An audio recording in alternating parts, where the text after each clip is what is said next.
जुड़ा हुआ है, वो भी मैं कहूँगा रबी की फसल, जो 6 फसलें हैं उसका न्यूनतम समर्थन मूल्य यानी कि एमएसपी को निर्धारित करने का निर्णय किया गया। ये फैक्टर आप सबको पता है, सीएसीपी के द्वारा जो अनुशंसा की जाती है उसके आधार पर ही होता है। और इसके जो हमारी कमिटमेंट थी कि 1.5 गुना हम किसानों की आय करेंगे, उसके प्रति मोदी सरकार पूरी तरह से प्रतिबद्ध है।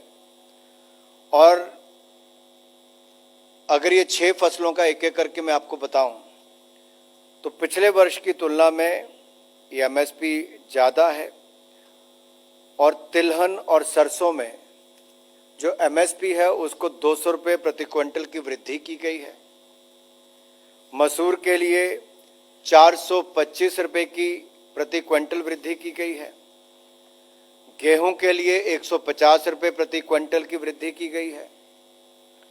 और बारले के लिए 115 रुपये प्रति क्विंटल वृद्धि की है।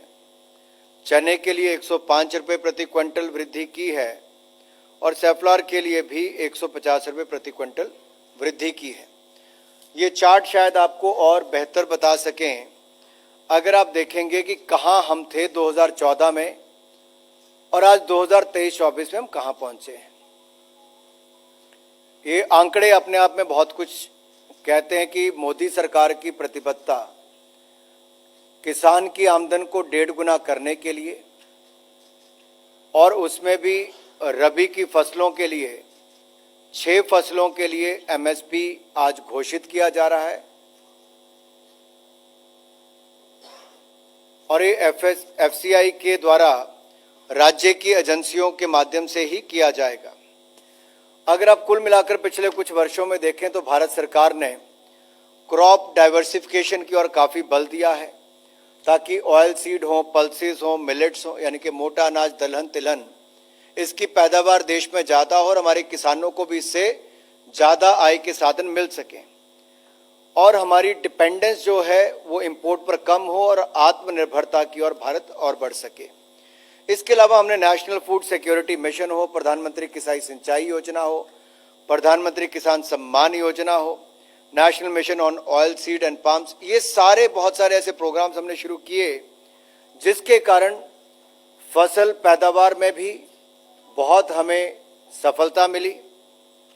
और फूड ग्रेन प्रोडक्शन जो है, फसल की पैदावार जो है वो भी 31% बढ़ी है पिछले 8 वर्षों में। 251.54 से बढ़कर 330.54 मिलियन टन्स ये भारत की अनाज की पैदावार हुई है।